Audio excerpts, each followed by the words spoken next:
Hello and welcome to episode 108 of the Mark and Me podcast. As always, I'm your host Mark. Now coming up on today's episode, it's the fourth part in the Voice Behind the Artist specials, and today I'm joined by Andy Fairhurst, an absolutely incredible artist and someone when I compiled my list of artists that I wanted to be included in this whole special, I knew and hoped more than ever that he would be part of it, so I'm thrilled that he's joining me today. I remember getting my first piece of his artwork when I think Zavi or one of the online outlets did an ET piece that was with him, and honestly it's one of my favourite posters, so to know he's joining me and get to talk all about his artwork and the way that his career is getting bigger and bigger is just absolutely awesome. So that will be coming up very soon. But in true typical Mark and Me fashion, let's talk about the last episode. I was joined by the absolutely incredible Neil Marshall, one of the best directors in the business. He's directed two of my favourite horrors of all time, and the response, as always, was unbelievable. So thanks for everyone who tuned in and listened to that interview. I saw a lot of tweets and Facebook comments and emails about how honest they felt that Neil was, and the way he talked about his career and the way he talked about Hellboy especially was a real eye-opener. But it was so good to hear that he trusted me and talked about the negatives, not just the positives within the film industry. But let's talk about today's episode. I'm joined by Andy Fairhurst, one of my favourite artists, and I think we should just get straight to it. So here's me and Andy talking all things art. Andy, thanks for joining me today on the Mark and Me podcast. My pleasure. What I want to do, Andy, is take it right back to the start when you were growing up. And were you someone that knew you were going to be an artist at a young age, or was it during school that you kind of found that love for art? Well, growing up, I got that sort of cliche thing where the thing that started it off for me was watching Star Wars. I'm old enough to have seen Star Wars for the first time at the cinema it was 1978, I think. Yeah. It was a bit later in the UK, wasn't it? But I just remember coming back from watching that, and the first thing I did was draw, what I'm seeing. It was all stick men and spaceships, all very, very basic. But yeah, from then on, I would have been about 5. Yeah, art was basically the only thing I'm good at anyway, or decent at anyway. But I've always drawn through school, secondary school, just something I've always done. But it's only the last 10 years I've started, it's become a career, a bit of a late starter. When you were at school and stuff, doing your art and drawing from Star Wars and stuff like this, did you at that point think you could make a career out of it? I know you said it's only been the last 10 years, but were you hoping to be an artist at a young age, or did you go in another direction? No, I wanted to make a career. I wanted to be a graphic designer, actually, back in the 80s. It was all hand-drawn, and I thought I'd like to be a graphic designer. But my school experience wasn't the best, and I failed most of my exams and ended up working in factories after school, shops, factories, foundries, all sorts of things. And I still did art in my spare time, but it was one of those things I just thought I'd never be able to make a career out of. And I never thought I was that good anyway, even though I enjoyed doing it. So I never really thought I could make a career out of anything I was doing. So it was just a hobby more than anything else. So when you left college and stuff, did you get a job straight away? I mean, you said you've only done it over the last 10 years. So what have you been doing until that kind of career? Well, I left school at 16, 17, and I just went straight into working in shops and really dead-end jobs in factories. And I've done that for quite a while. And so I've been told most of my life that doing art as a career would, it's a sort of thing, you get your head out the clouds sort of thing. So it never really crossed my mind. It was only in the last, I'd say about 15 years when I went to started doing digital art. And the advent of the internet, and I could see what everyone else was doing, and it was that sort of sparked my enthusiasm more, seeing other artists succeeding, and that's sort of how I got into what I'm doing now, really. And were there some certain artists that you were noticing that was kind of helping to influence you? Were you seeing certain artist posters for films or for DVD covers that you were thinking, this is the sort of thing I want to do? At the beginning, like when I started the beginning of digital, when I started digital, because I do everything pretty much digital now. I used to do traditional with pencils and paints. But for the last 15, 16, 17 years, I've been digital. And back then, I was really influenced by people who did fantasy artwork and, Magic the Gathering and all that sort of stuff. And the big people, trying to think of some names now. Dan Levisi was one who's quite a big name a few years ago. There's a guy called Henning Ludvigsen who does artwork for board games, Star Wars board games, and he was like a big influence on me. The poster artwork's only really been the last 6 years I've done that. And when you were seeing these people's work and you said that you were kind of getting into digital, what was the sort of equipment you were getting like 10, 15 years ago to start this? It's very, very cheap second-hand tablet. It wasn't a Wacom. Wacom's the main one. I don't know how to pronounce it. Wacom, Wacom. Yeah. But the one I got off eBay, and it was about £20, and it had to, you had to have batteries in it. It was really bad. I had a really cheap computer, but it lasted a few years, and it did me at the time. And then I got a second-hand Wacom Intuos 3, I think it was called, and that lasted me for 11 years. So yeah, basically second-hand stuff at the beginning, and cheap computer. And then what was some of the first pieces of work you were doing digitally then that was kind of getting it that would help you actually secure a career? Because obviously it's a big jump, isn't it, from getting this equipment to then being able to make a career and stop working in shops and stuff? At the beginning, I would do things like I was heavily influenced by fantasy and sci-fi, and I didn't do as much fan art as I pretty much do now. So it'd be like dragons. I was into dragons and that sort of thing. And the thing that sort of kick-started my career off now, it's almost like the career I think of now is 6 years ago. I did a series of silhouette kids, superhero kids, I called them. And there's basically like little kids pretending to be their favourite superheroes. And I did Spider-Man, or Spider-Kid. He's a little boy sitting on a swing. And put it on the internet. It only took me a few hours to do it. And put it on the internet, and that sort of just went semi-viral. And it's just one of those lucky strokes. It just happened, and I had lots of people commenting on it and asking to do more, and so I did more, and I ended up doing about 30 of them. Yeah, and they're still popular now. I mean, we're talking about 10 years ago I did these. I think I started. Was it at this point that you realised that you could make a full-time living out of this, or was it a bit later on? It was what gave me. I didn't think I'd make a full-time living out of it. The superhero kids got the attention of the Poster Posse. I think it was the Poster Posse and Bottleneck Gallery, and they both pretty much at the same time got in touch with me to work with me, and that's sort of when things sort of kicked off for me. Brilliant. I mean, I love Bottleneck Gallery. It's where most of my money goes, and Vice Press.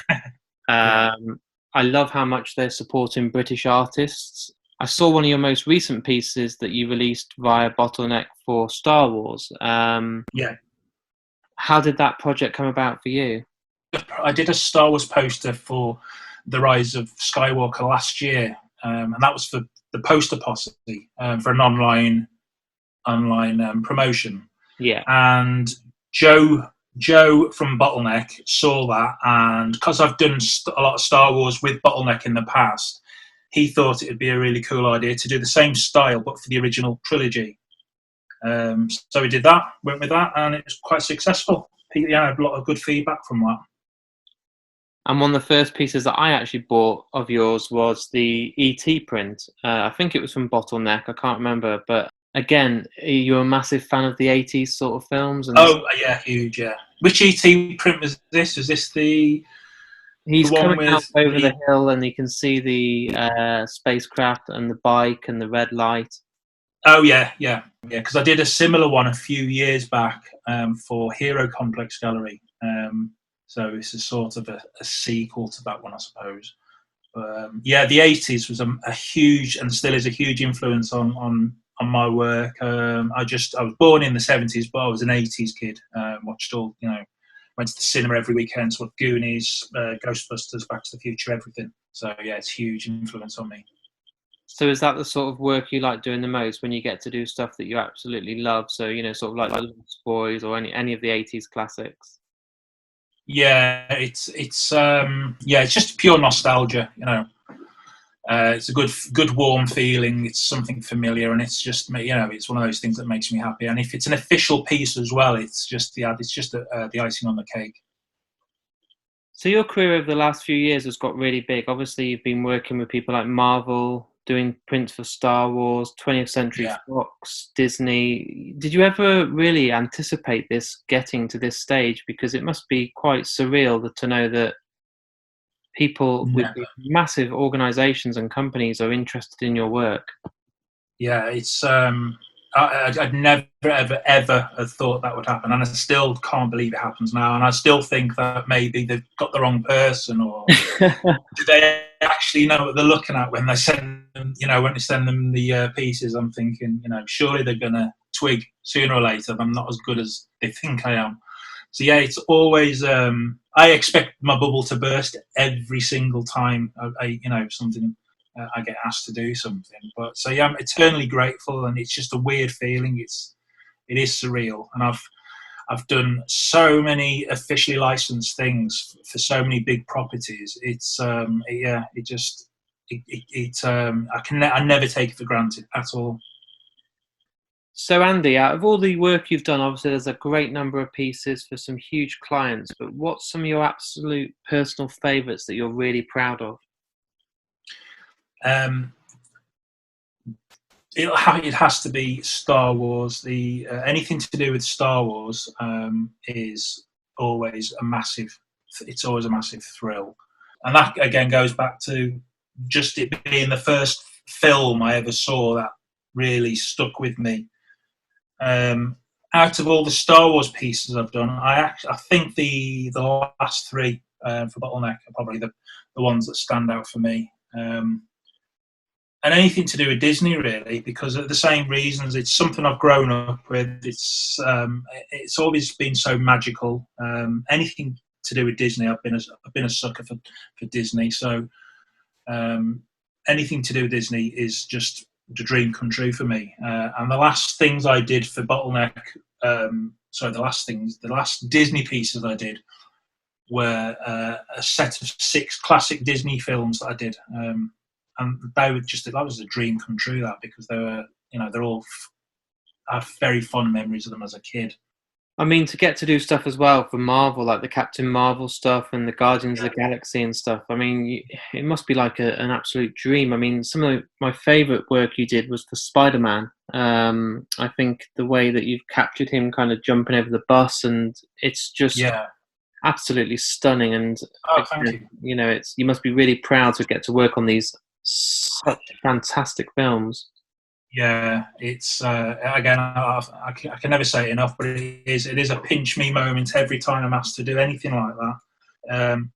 Those Spider-Man pieces, they always have a little Easter egg inside in them to do with my kids. If anyone's ever taken the time to see them, there's a little kid on a bus, is on both the buses. One is my daughter and one is my son. And they're on there, and there's the Spider-Verse. I think a Spider-Verse one, which is in a similar style. Yeah. And there's some shops at the bottom with neon writing, and I think one says Elliot's Burgers, that's my son, and the other one says Tilda's Florist or something. I can't remember now. That's my daughter. So there's always a little family Easter egg in each of them. That's awesome. But yeah, doing Spider-Man again, it's another thing from it's all from childhood. This massive dream come true, really, because Spider-Man was always my favourite superhero, Spider-Man and Batman, if we're going to go DC. But Spider-Man probably was the number one for me. So doing anything to do with Spider-Man or Marvel is again, it's a huge honour. And something that I always ask all artists, do you ever get now any time where you can just enjoy drawing and doing it for yourself instead of knowing that there's clients or pieces of work you've got to go? Can you ever get the spare time where you can just switch off and just sketch, or can just do stuff without it being for a purpose? Yeah, not so much now. I mean, I'm lucky to be very busy, although at the moment I've been procrastinating a lot because of this lockdown. But generally, I get a really quiet period just after Christmas, so I'll spend time doing little personal pieces for myself then, or because it's so up and down. You can be, inundated with pieces, and then a few months later, there's nothing coming at all. But the last few years, I've been really lucky to been quite busy, so I haven't done anything personal really. I'm sort of working on a Stand By Me piece, which I'm about a quarter of the way through, but I never seem to get a chance to crack on with that because we've got so many pieces going with Bottleneck or Poster Posse, or I've got some stuff coming up with Grey Matter Art as well, some more Marvel, so that'll be really cool. So yeah, I'm very busy at the moment, but I'm not going to complain. No. And anyone that's listening to the podcast right now that's a fan of your art or a fan of all art, what advice do you give them for trying to get their work seen or to try and make a career out of it? Because it's not easy with so many great talented artists. But yeah, it's really the competition at the moment is, well, I say it's not competition really, because there are a lot of really, really good artists out there, brilliant artists. I would just say, do what you're really into. Take as much inspiration from artists that you admire and try and come at something from a different angle. Just try and, leave your mark on something rather than try and copy someone else's style. Just try and make something your own. Just enjoy it, because it does show in the piece if someone's enjoyed doing it, I think, anyway. I tend to get best results if I'm enjoying a piece. If I don't enjoy it, or if I'm not really familiar with the property, I think it sort of shows in the end result. So there it is. There's my interview with me and the absolutely awesome Andy Fairhurst. A lovely guy, quite short and snappy this interview, but I still felt we got a lot from it. I'm absolutely loving doing these artist specials. The whole voice behind the artist came about with just a little idea, and now we're 4 episodes in of these specials, with 1 more to come. I'm loving them that much. I'm thinking about, at the moment, doing another 5 as part of a season 2. And trust me, I've been speaking to some incredible artists that are willing and wanting to come on the podcast, so I can't wait to share those with you in the near future. A massive thanks to everyone that's tuned in today, and a massive thanks to Andy. He's been very, very kind and donated some incredible prizes for you guys out there. So stay tuned to my social media channels over the next few days to find out what prizes are available and how to enter these competitions. But trust me, there's some amazing sign prints and some lovely badges, so thanks again. If you've loved today, go on to markandme.com. As I've said, there's links to Facebook, Twitter, Instagram, my email, but my Patreon page. I need the support more than ever right now. All the money that gets invested via Patreon goes right back into the podcast, allows me to travel the country when we can, and also do loads and loads of interviews and host the podcast for you guys to listen to on all the available channels that I can. It really does go a long way, and you can go on there and sponsor me for as little as £1 a month. That's it. And at the moment, you're getting around 7 or 8 episodes a month. You're getting the opportunity to win some incredible prizes and much, much more. It's very busy at the moment in Mark and Me world. We've got some incredible interviews coming along, and they'll be with you in the next few days. So until then, stay safe, and I'll speak to you all soon.